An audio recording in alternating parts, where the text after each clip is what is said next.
We'll be reacting to Bob McKenzie's 2024 NHL Draft rankings, and we'll do a segment on on the line for the 2020 NHL Draft, all coming up on this episode of Locked On NHL Prospects. You are Locked On NHL Prospects, part of the Locked On Podcast Network. Your team every day.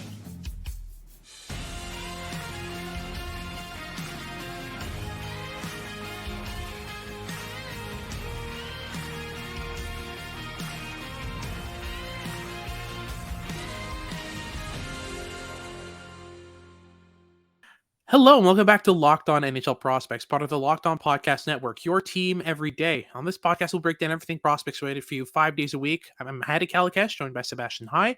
And on today's episode, we'll be reacting to Bob McKenzie's top 16 and honorable mentions in our first two segments. And then we'll be breaking down our game on the line segment for the 2020 NHL Draft, where we pick a player from each round of the 2020 draft and build a starting six with that in order to win a Game 7 Stanley Cup final.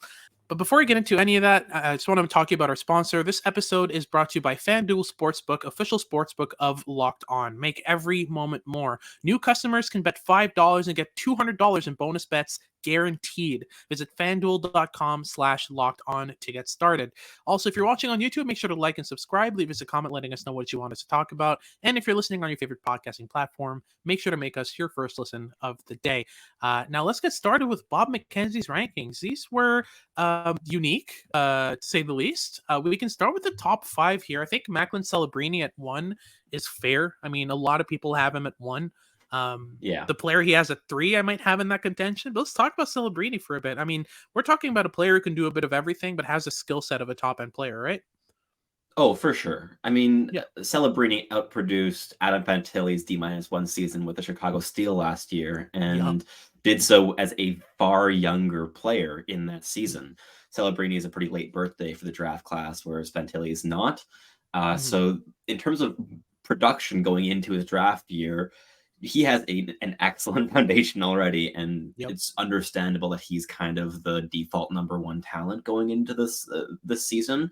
And I don't necessarily disagree. I also do think that Ivan Demidov is right in that mix, but Celebrini is a tremendously gifted and versatile player. He can do so many things at a very, very high level. He is a great puck rusher. He's a strong stick handler. He is just as big of a goal scoring threat as he's a playmaking threat. And he also adds in some flashes of good defensive abilities. It wasn't the most consistent last year with Chicago, but he was basically a 16-year-old that season. So you can give him a bit of slack on that. And we'll see how he plays this season in the NCAA with Boston University, where he'll be playing with other skilled players like Lane Hutson and Tom Willander. So I'm very excited to see how that goes for Celebrini. But yeah, this is a player who can do a bit of everything and is the understandable default number 1 going into the season. Absolutely. And I think really with Celebrini, you're looking at a player who's going to have a fantastic chance to break into the Boston University lineup in a top 6 role. I think that with enough time and with enough opportunities, you can look at a player like him and see a top liner who might put up more, north of a point a game in the NCAA, which is something that, before Adam Fantilli, we hadn't seen much for NHL draft eligibles.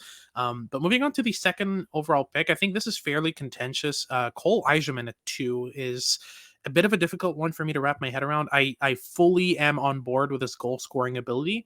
It's 100% something that no one in this draft class can match. But outside of that, I have concerns about his off-puck movement.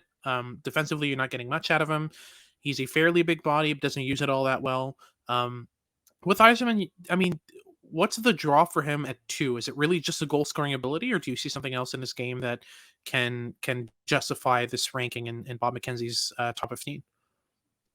Interesting that you mentioned the off-puck movement as a weakness, because in my viewings, it's been kind of the opposite. I've really, really liked how he's been playing off-puck. I think he was quite consistently getting into dangerous positions and creating offense without even touching the puck last season with the NTDP. And I see him as a pure goal scorer. Like, he knows how to get into goal scoring positions, and he has every tool that you need to put the puck in the net from those positions.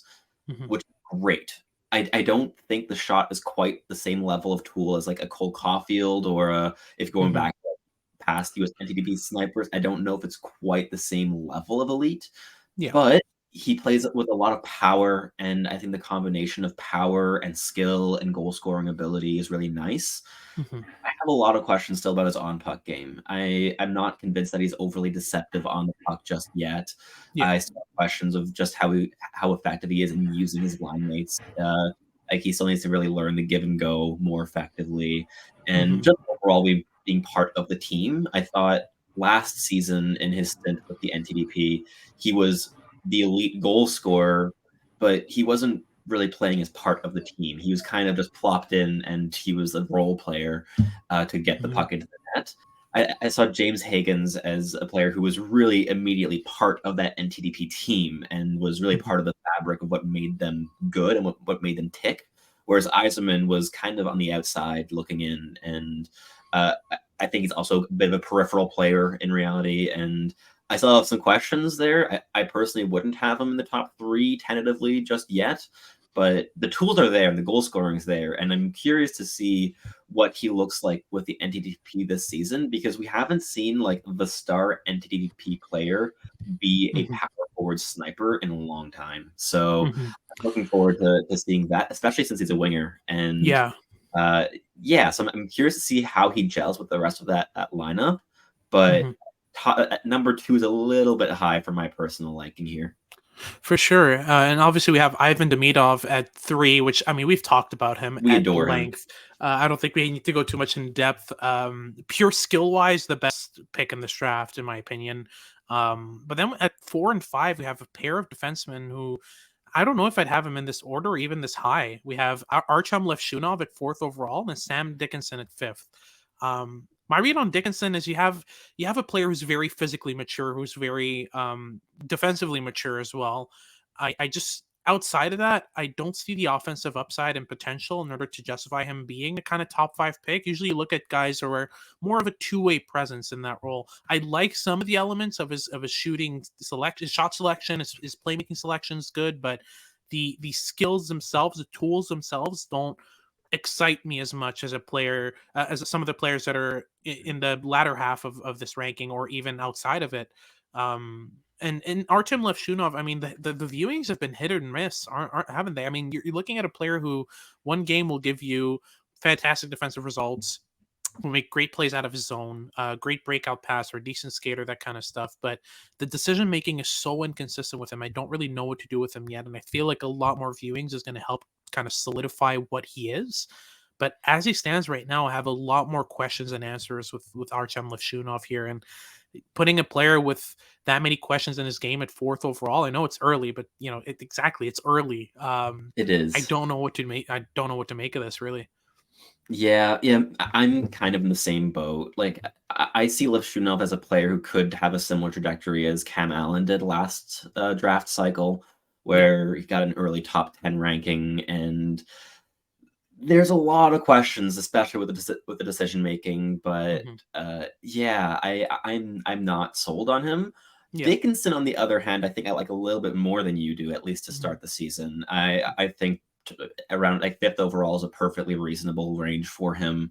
I quite like the foundation of tools that he has, and he wasn't really able to build himself an offensive role last season in London. Like, you already had Oliver Bunk and Logan Mailloux eating up those power play minutes. You had Isaiah George playing the big defensive minutes, and I think that this season, he should be given a big offensive role with the London Knights, with a revamped forward core too, which has just added Casper Halton into the mix. Yeah, I think I think that his trajectory could be a bit more along the lines of like a Dmitry Simashev, maybe, in terms of that draft year progression, in terms of layering offensive engagement and dynamism into the already solid foundation that he has as a defense first player. But I have seen enough flashes out of him to make me hopeful that there is a lot more to unlock on the offensive side of the puck. Makes sense, for sure. And then we'll be moving on to our second segment, where we'll talk about picks 6 through 15 in Bob McKenzie's ranking and his honorable mentions. Before I get into that, though, Sebastian, talk us through our sponsor for today's episode. Bird dogs make you look good. Bird dogs make stretchy khaki pants and shorts that are designed to fit you slimmer through the thigh and leg to give you a truly sculpted look. What's even better is that they're super comfortable. They give you even more like range of motion and mobility than Lululemon shorts and pants might. And they are made with a proprietary cloud knit fabric that makes sure that all of the sweat gets whipped away from your body to keep you cool and dry all day long. Go to birddogs.com/LockedOnNHL or enter promo code LockedOnNHL at checkout for a free Bird Dogs water bottle with any order. That's birddogs.com/LockedOnNHL for a free water bottle at checkout. You won't want to take your bird dogs off. We promise you.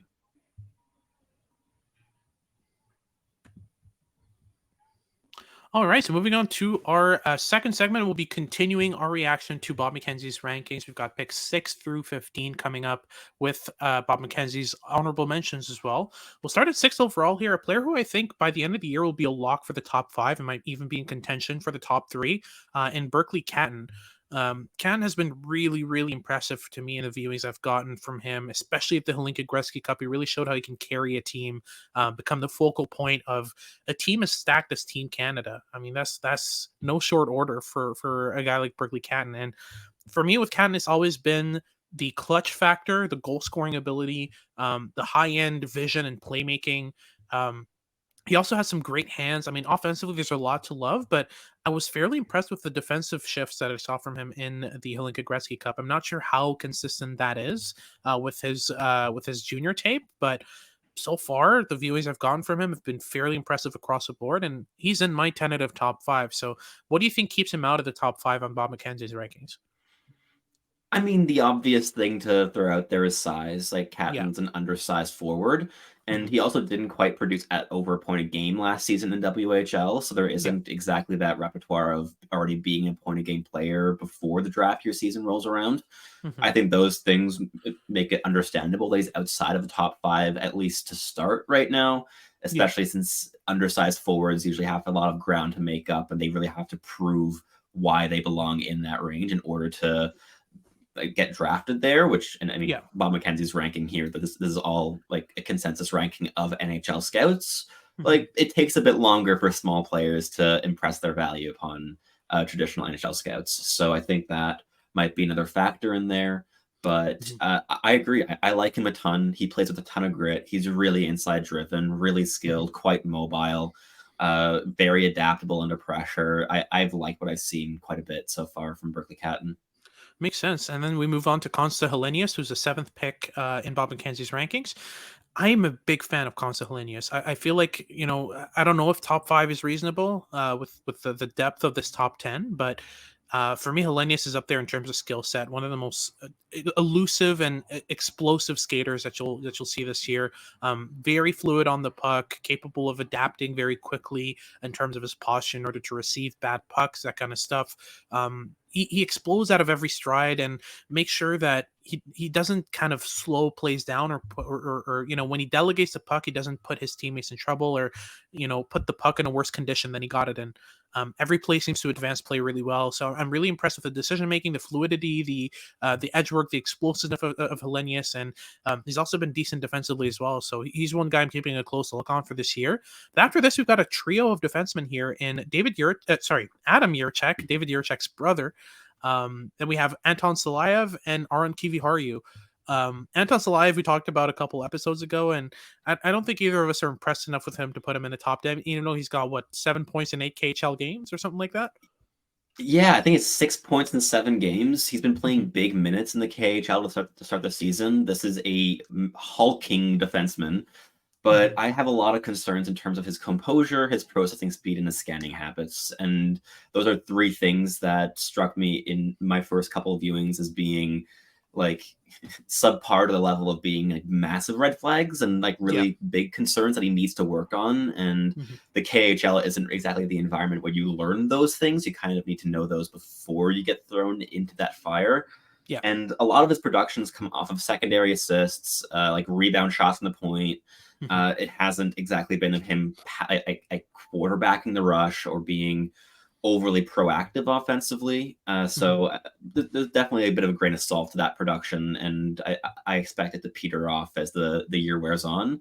But yeah, I still have a lot of questions. I can tell you he's not in my tentative top 20 yet, so top 10 is a lot for me. But look, again, this is a massive defenseman who has good edge work and is producing well in the KHL. Who might have said that that's not reasonable for this range? I have a lot of questions with Salayev. Makes sense. Kiviharu also brings a couple more questions, but for me, he's a bit more of a solid player in terms of the decision making, the awareness. I'm a lot more confident in his than Salayev's. Adam Jiricek on his end is he's everything you want out of a right-handed D. He's got the explosiveness, the rawness, the raw physicality, but he's also got the decision-making awareness, playmaking ability. He's got a booming shot as well. Really good, really solid right-handed D, who I think is almost surely not going to be available outside of the top 10. Then you're looking at Trevor Connolly here, who Bob McKenzie has at 11th overall. Went through a shaky start to his kind of junior career with some shaky decisions involving some not too legit signs that he made with some books, but he's made up for it fairly well from what I've heard. And he's a pure skill player with an inside drive that really impresses you for a player of his size. He looked really good at the Helenius Cup, was by far USA's best player. So certainly having him in this range makes sense. You also have Igor Chernyshov, who we've talked about a bit, at 12th overall. Igor Chernyshov is my favorite big winger from this year. The size, the strength, the skating ability, the quick, soft hands and tight. It's really impressive to watch him go about it. His MHL tape's been really solid, and I'm going to keep a close eye on him. We have Carter Yakimchuk, who I haven't watched a lot of. Can you tell me a bit about him? Yeah, Yakimchuk's a really intelligent two-way defenseman. I like the way that he manages possession quite well. He's quite composed in possession. He's not one to really be caught in like deer in the headlights under pressure on retrievals. He scans pretty well. He's quite reliable and solid. Like, this is the type of player who has very little shot of like a top pairing projection, but has a decent enough chance of forging out a second pairing role as being that reliable, big right shot defenseman.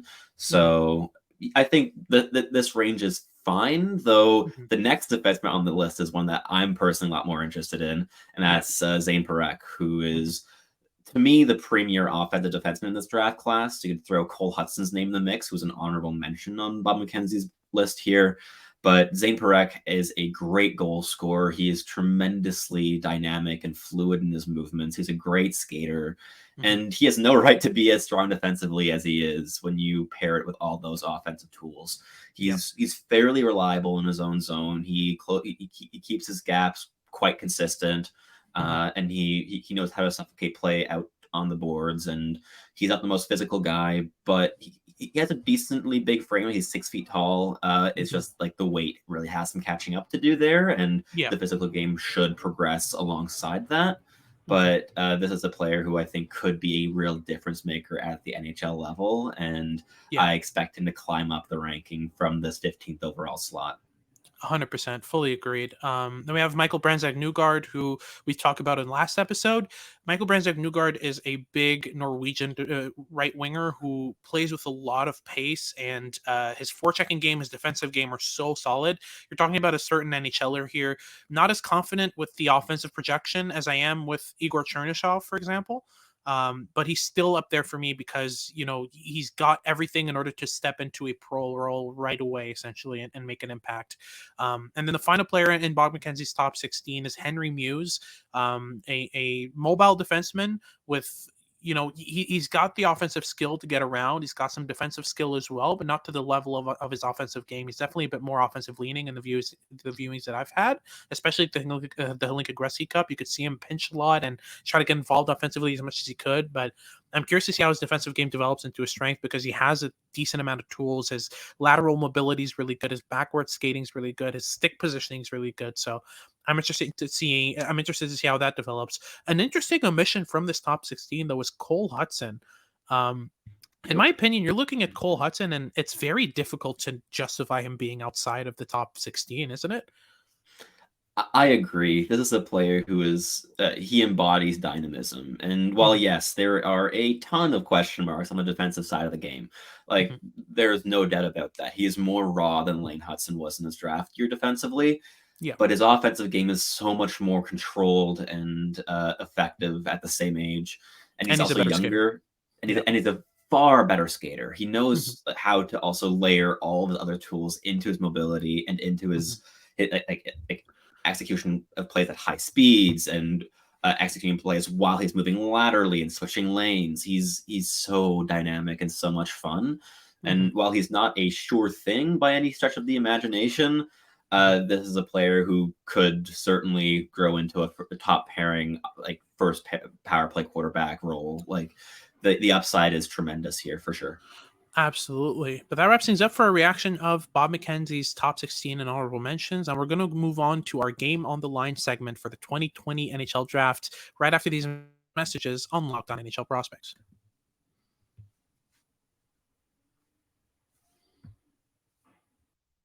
All right, so ending things off with our game on the line segment for the 2020 NHL draft. In this segment, it's a regular segment. We select a player from each of from 6 of the 7 rounds of a specific draft year and try to build a starting 6, basically 3 forwards, 2 defensemen, and a goaltender to win a Game 7 Stanley Cup final. So, Sebastian, we'll start off with you because I'm more confident in your lineup than mine. You've got a fantastic first line here offensively, aren't you? Yeah. I'm very happy with the lineup that I ended up with. This is the best lineup that I think I'm going to have in this series. But I'm really enjoying it. So at left wing, with my 4th round selection, I picked Sean Farrell, who was a Montreal Canadiens draft pick and who has progressed so well since his draft year. This is a player whose game is defined by his intelligence, his engagement, and his playmaking skill. And while his skating still needs to take some strides in order for him to fork out a middle 6 NHL role, I think that he will get there. And I think we're both very, very big fans of Sean Farrell's, and I'm happy to have him in my lineup here. At center, can't go wrong. I've got Timmy Stützle, my German my German compatriot. So I mean, I think he's the best player to come out of this draft class. I'm also based in Ottawa. I can't really pass on him here.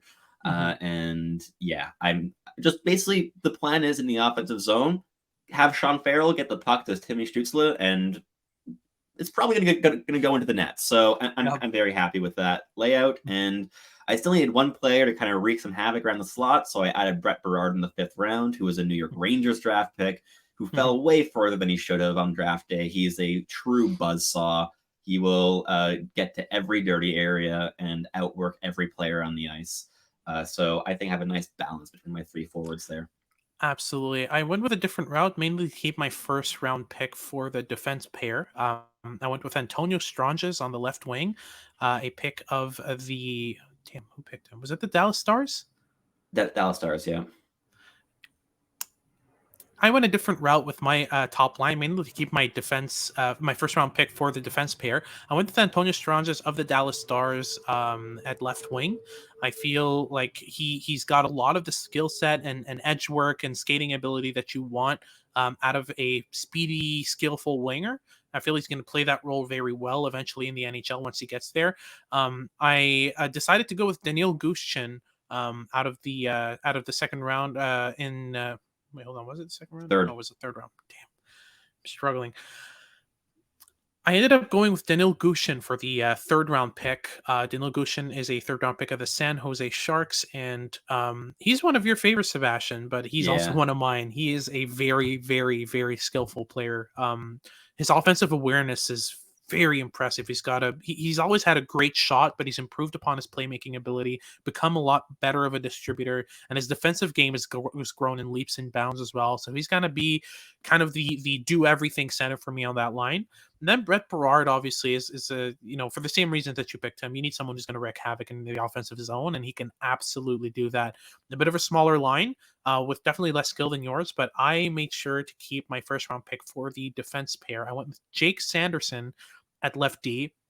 I believe in Jake Sanderson's overall ability to shut down play, to take plays quickly and play them up the ice.